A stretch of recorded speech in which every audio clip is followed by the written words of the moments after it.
é feito com muita eficiência, né? Zika e chikungunya, a população tem que fazer a sua parte também. Essa é uma questão que todo ano a gente fala, reforça, é importante essa parceria, poder público com as suas ações, mas a população também tem que colaborar. Bom dia, tudo bem? Sim, bom dia a todos, é um prazer estar aqui, espero que eu possa colaborar de alguma forma, né? Então, no caso da chikungunya, ela é uma arbovirose, né? Dentro das arboviroses a gente tem a dengue, a zika, a chikungunya, a febre amarela, né?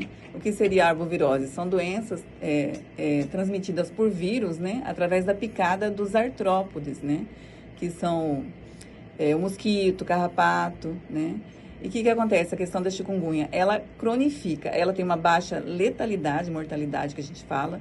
Inclusive, né, pelos dados do Ministério da Saúde, ano passado foram mais ou menos 127 mil casos, né, registrados, que a gente fala notificados. Desses 127 mil, 121 óbitos ocorreram, né. O problema maior é a cronicidade. Mais ou menos de 8 pessoas até mais, 50% dos casos cronificam. O que seria cronificar? A doença ela é dividida em 3 fases, né, tem a fase aguda, né? Que primeiro tem um período, a gente fala período de incubação, né? Que quando a pessoa teve o contágio, e aí demora mais ou menos de 2 a 10 dias, em média 12 dias, para ela começar a desenvolver os sintomas. Né? E aí ela entra na fase aguda, né? Que seria a febre, pode causar também manchas pelo corpo, as dores articulares que são intensas. Uma forma da gente diferenciar a dengue, né? Da chikungunya, clinicamente falando, seriam essas dores articulares, que geralmente acomete mais as mãos, os pés, né, os pulsos, tornozelos, né, às vezes a região posterior do pescoço. E aí ela pode se cronificar. A fase aguda ela pode durar geralmente até 14 dias no máximo, né? E aí pode ter a remissão ou a pessoa entrar para a fase pós-aguda, que é do 15º dia até 90 dias, 3 meses, né? Que daí persiste essas dores articulares. Agora, passado esse período, passou de 90 dias persistindo as dores, aí já virou a fase crônica, que a gente fala, né? E assim, a gente não tem exatamente um tempo exato, quanto tempo que eu vou continuar com esses sintomas, ou vai ser pro resto da vida? Ainda não tem estudos clínicos, né, que podem comprovar, mas em média até 3 anos, tem casos de 3 anos ou mais. Né? Eu fui contemplado, eu contraí essa chikungunya. E aí a gente procura o sistema de saúde, procura o atendimento médico, e não há um tratamento específico. Quer dizer, essa medicação, essa aqui é indicada e tal, não existe. Né? Sim, não tem um protocolo exato, né? Está sendo ajustado ainda, porque depende de cada caso. Né? E aí o que acontece? Também realmente precisa de um acompanhamento mais específico, né? Um especialista, um infectologista, ou até mesmo um reumatologista, porque às vezes a doença pode ser um gatilho para manifestar uma doença reumatológica também, né? Uma artrite reumatoide, né? Porque a gente fala a síndrome pós-chikungunya, né? Que é a polineuropatia, né? Polineuropatia que pode acometer várias articulações do corpo e persistir os sintomas, né? Agora, é importante destacar, pelo menos eu tenho acompanhado todos esses anos na imprensa, sempre divulgando campanhas, a dengue, mosquito, Aedes aegypti. Sim. Houve um avanço em termos de doença que ele transmite. Quando começou lá nos idos dos anos 90, falava-se mosquito, Aedes aegypti é o transmissor da dengue. Sim, sim. Aí depois da zika, depois da chikungunya, e tem uma outra febre... Sim. Então, também é considerado uma arbovirose. Mas o que acontece? Existiu no caso da chikungunya em especial, né? Tem relatos mais antigos, de anos mais, de tempos mais antigos da chikungunya clinicamente. Mas a confirmação etimológica, né? A confirmação etiológica da doença aconteceu mais ou menos com a epidemia que ocorreu numa região da África, Tasmânia, uma região do sudoeste da África, entre 1952 e 1953. E aí foi diagnosticada a chikungunya, inclusive o termo, né, o nome chikungunya, que vem do dialeto lá dessa região da África, significa andar curvado. Você tem uma ideia da intensidade das dores que a doença causa. Então, as pessoas até apelidaram, aí o nome acabou ficando, né? Que é você andar curvado pela intensidade da doença que chega a ser incapacitante, né? Pelo agravamento das dores. E aí, então, nessa época em diante, a doença foi se disseminando. E aqui no Brasil, mais ou menos 2014, né? Eu lembro que aí realmente teve a chikungunya, a zika. A gente tem agora a questão da zika, que eu considero até muito grave, porque tem as crianças com microcefalia dessa época, né? Inclusive, eu estava gestante nessa época, em 2016. Eu passava repelente até no cabelo, preocupada. Sim. Tomar muito cuidado. Né? Sim. Nós tivemos no começo, acho que foi do ano passado, foi do ano passado, não sei se foi do ano passado, 25 ou 24 que eu contraí, e muitas pessoas, os casos aqui na capital, saltaram muitos casos, né? Sim. Foi um ano específico? Isso foi, né? Porque depois diminuiu, né? Porque tem a disseminação da doença. E o que acontece? Como você já está afirmando que você confirmou que você apresentou a chikungunya, aí você pode se considerar imunizado. A vantagem é que a chikungunya, diferente da dengue, ela não tem os outros sorotipos, né? A dengue, para você ficar imunizado, você tem que, né, ter apresentado os 4 sorotipos. E a chikungunya basta uma vez, né? Ela é uma doença que você... E o problema da chikungunya seria cronificar realmente. E a pessoa tem que estar acompanhando, né? Porque daí tem todo um tratamento. E quanto mais cedo for diagnosticado, iniciado já o tratamento, né? A pessoa pode amenizar esses sintomas, né? E diminuir as sequelas, né? Quem contrai dengue, o indivíduo contrai novamente, não fica agora... Sim, pelos 4 sorotipos, não uma vez só. Então, você considera-se privilegiado. Ou não, né? E a questão em média, 30% das pessoas são assintomáticas. Elas podem ter contraído a doença, né? Tá infectado e não teve a manifestação, né? Dos sintomas, né? E dos sinais da doença. E aí, se fizer um exame, por exemplo, né? Fizer a sorologia, que a gente chama da sorologia, para ver se tem marcador de infecção atual pregressa, você vai diagnosticar. E uma coisa que tem que ficar bem claro, que todas as arboviroses no geral, né? Dengue, chikungunya, zika, febre amarela, você tem que ser feita a notificação no sistema, na rede de saúde, né? É uma notificação que a gente fala compulsória. Antes de fechar o diagnóstico, você já tem que ser feita a notificação. Para ter o registro daquele quadro, até para você sinalizar se naquela região está tendo uns casos mais elevados, né? Se aumentou a incidência ou a prevalência em cada região. Eu, por exemplo, uns 8 meses depois, eu ainda sentia, meio que leve, mas eu sentia, por exemplo, o pé esquerdo. Era o que mais senti dores, o pé esquerdo, parecia que estava quebrado no auge, né? Sim. Depois foi melhorando, o estágio ficou muito tempo, ainda eu sentia dores no pé esquerdo e tal. E o que acontece? Conforme foi sumindo esses sintomas, quando dá um resfriado, uma gripe, parece que volta uma dor leve. É uma sequela que vai ser para sempre? Em tese, assim, em média, pode durar até uns 3 anos ou mais. Não tem estudos que comprovam até quando. Até porque ela pode servir de gatilho para você desenvolver uma doença reumatológica, de repente, né? Então, por isso tem que ter o acompanhamento, ou com infectologista, ou com reumatologista, porque tem muitas pessoas que às vezes desenvolvem uma artrite reumatoide, né? Ou então ela pode desencadear um processo que já havia ali, uma artrose, né? Que a gente considera, assim, grupos de risco. Né? Pessoas acima de 45 anos, né? Mulheres ou pessoas que já têm alguma doença articular, né? E aí pode estar agravando ou servir como um gatilho. Tem muitas pessoas que acabam desenvolvendo uma fibromialgia, né? A gente chama de síndrome do túnel do carpo, uma bursite. E enfim, até os reumatologistas ficam meio confusos em saber se depois de um quadro de uma chikungunya, a pessoa pode estar desenvolvendo uma artrite reumatoide ou se realmente é só a questão das dores crônicas, da cronicidade da chikungunya. E como eu disse, para considerar que a doença cronificou depois de 90 dias, né? Passou 3 meses, aí tem que fazer o acompanhamento, né? E existe esse tratamento, assim, que a gente considera, não existe um protocolo específico, cada caso é um caso, depende da pessoa, se ela vai tolerar a medicação, mas de preferência com acompanhamento médico, né? A gente até fala, né?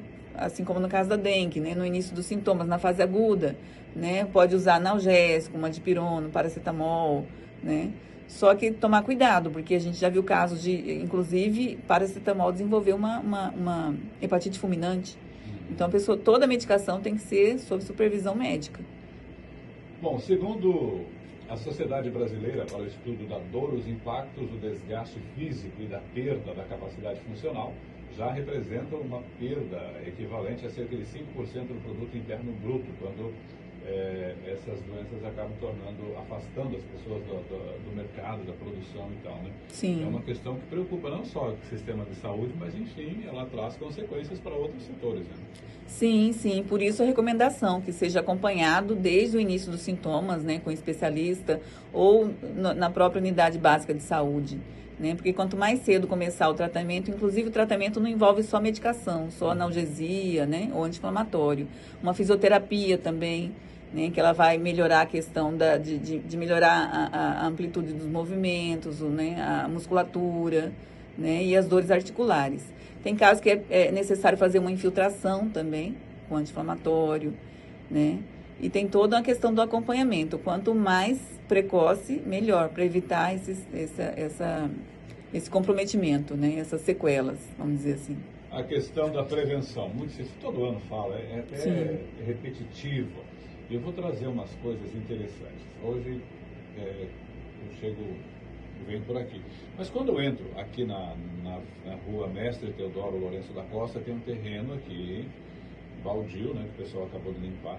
Mas se você olhar a calçada, é um depósito de lixo no centro da cidade. Ali tem resto de marmitex, tem garrafas PET, tem copos, tem plástico, tem tudo. Então é complicado, cobra-se muito da população, olha, cuida do seu quintal, eu cuido do meu quintal, a senhora cuida do seu quintal, o vizinho cuida e tal. Mas também tem as vias públicas que necessitam também de uma atenção, senão não adianta um terço da população fazer a sua parte e o restante não, né? Sim, tem que ter essa conscientização. O que a gente fala? Continua sendo a melhor forma de prevenção para essas doenças, né? Tanto dengue, a zika, a chikungunya, seria as pessoas cuidarem dos seus criadouros, né? Nas suas casas. Evitar, os vizinhos, né? Que seriam os criadouros, né? Seriam os vasilhames que podem estar contendo água, né? Pneus, garrafas, né?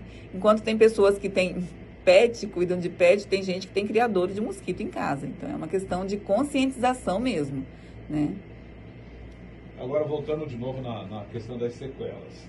Além da limitação física, a dor crônica pode afetar o sono, o humor e a qualidade de vida. Pacientes com sequelas da chikungunya relatam dificuldades para retomar a rotina, irritabilidade, ansiedade, isolamento social, especialmente quando os sintomas se prolongam sem melhora significativa, pressionados pela necessidade de trabalhar e manter a renda. Muitos pacientes recorrem ao uso frequente de analgésicos sem orientação médica. A automedicação, que nós falamos agora há pouco, pode mascarar um problema mais complexo. Por exemplo, o cidadão está sentindo problema nas articulações e esses analgésicos mascarar um problema mais grave que está se desencadeando?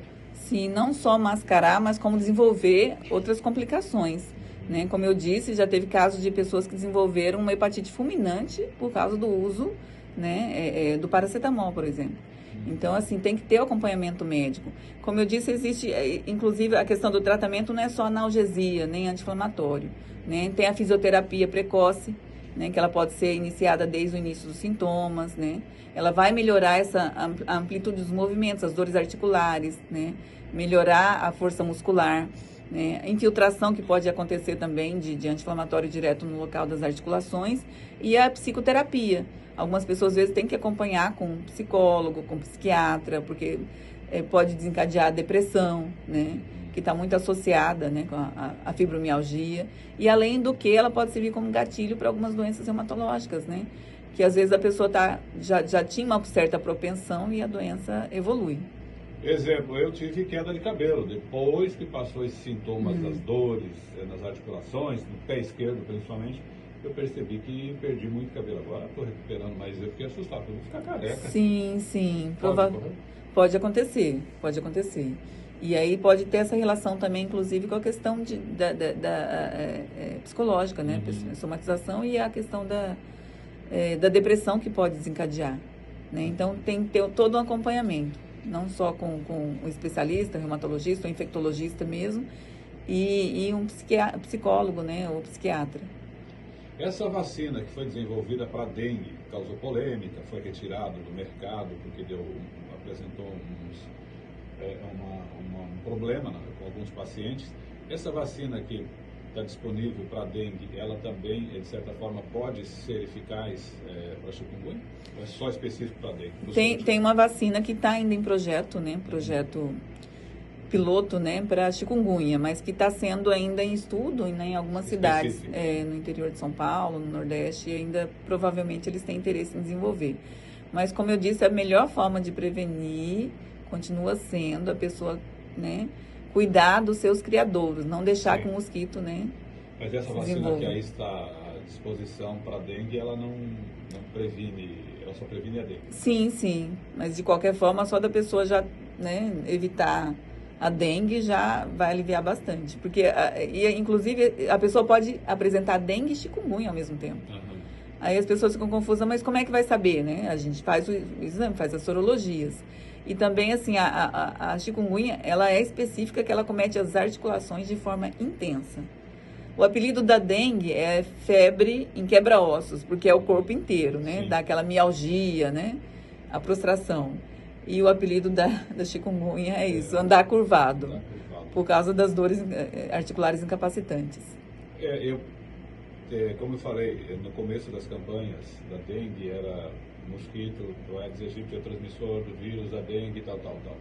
E conforme os estudos foram avançando, aí dengue, chikungunya, zika e tal, sempre esse Aedes aegypti, sempre na história, ele foi o transmissor dessas doenças todas, e depois a ciência foi identificar que era ele mesmo que fazia a transmissão, ou o mosquitinho sofreu uma mutação? Bom, em tese continua o mesmo, né? Porque, na verdade, ele é considerado urbano, né? Por isso que tem que ter os cuidados realmente dentro da cidade, né? Então, assim, a prevenção é melhor. Ele transmitiu todas essas doenças, né? Sim, ele não sofreu mutação. Sim, e também antigamente não tinham como diagnosticar, não tinha estudos, né? A ciência não estava tão avançada, né? E assim, com a urbanização, o aumento da população, a questão do lixo urbano, como você mesmo falou, né? A questão da dengue tipo 1, tipo 2, tipo 3 e tipo 4. São os 4 sorotipos, né? Sim. Houve mutação também ou sempre elas estiveram presentes? Em tese, foram diagnosticadas, né? Até então não se sabia e foi sendo diagnosticado os sorotipos. Inclusive, assim, a gente aqui em Mato Grosso já teve casos dos 4 sorotipos. A gente tinha só 2, que eram 1 e 2. E já teve casos aqui do sorotipo 3, que é o mais virulento que a gente fala, né? Que é o que pode evoluir para uma dengue hemorrágica. E assim, se a pessoa também tem o sorotipo, um tipo de sorotipo e depois desenvolve um outro tipo de dengue, a chance dela desenvolver dengue hemorrágica também é maior, né? Por isso, a prevenção. A dengue mata. Tem pessoas que eu conheci que contraíram a dengue hemorrágica, passaram internação, sofreram e recuperaram. E tem pessoas que... Cada caso é um caso, tem a questão das comorbidades, como o organismo reage, tudo que ela mata. Sim, além da questão do diagnóstico, quanto mais precoce o diagnóstico, o tratamento, né? Inclusive tem casos que dependendo de onde a pessoa esteja, dependendo de onde ela recebeu o tratamento, a chance da mortalidade, né, de evoluir para a morte é bem menor, né? Quanto mais cedo, por isso que a gente fala, a notificação tem que ser compulsória, é precoce, suspeitou, já notifica. Já começa a questão de acompanhamento, né, a vigilância mesmo, e ver se a pessoa evolui para alguma complicação, já fazer os exames, e se tiver risco de estar, a gente fala situação de risco, a plaqueta está diminuindo, né, já interna e já fica monitorando. São os cuidados, né, o suporte, dependendo do suporte que a pessoa recebeu. O que leva a pessoa a não contrair a dengue? Por exemplo, eu cheguei em Mato Grosso em 2001 e nunca havia contraído dengue, chikungunya, zika. Vim para Cuiabá contrair. O que torna o cidadão... Em 2000 ainda não tinha a zika e a chikungunya, mas a dengue já... Então eu nunca contraí a dengue, vim contrair a chikungunya aqui em Cuiabá. Pois é, mas é aquilo que eu te falei. Tem, assim, em média, no caso da chikungunya, 30% das pessoas são assintomáticas. Às vezes, se você fizer uma sorologia, de repente você tem lá um marcador para uma dengue que você pode ter apresentado. Sim. Né? Inclusive, dá para, né, tentar saber até o sorotipo. E aí, não quer dizer que você não tenha contraído, às vezes você não manifestou a doença. Confundiu com a gripe, com sim, outro mal-estar. Sim, e é uma doença meio sazonal, né?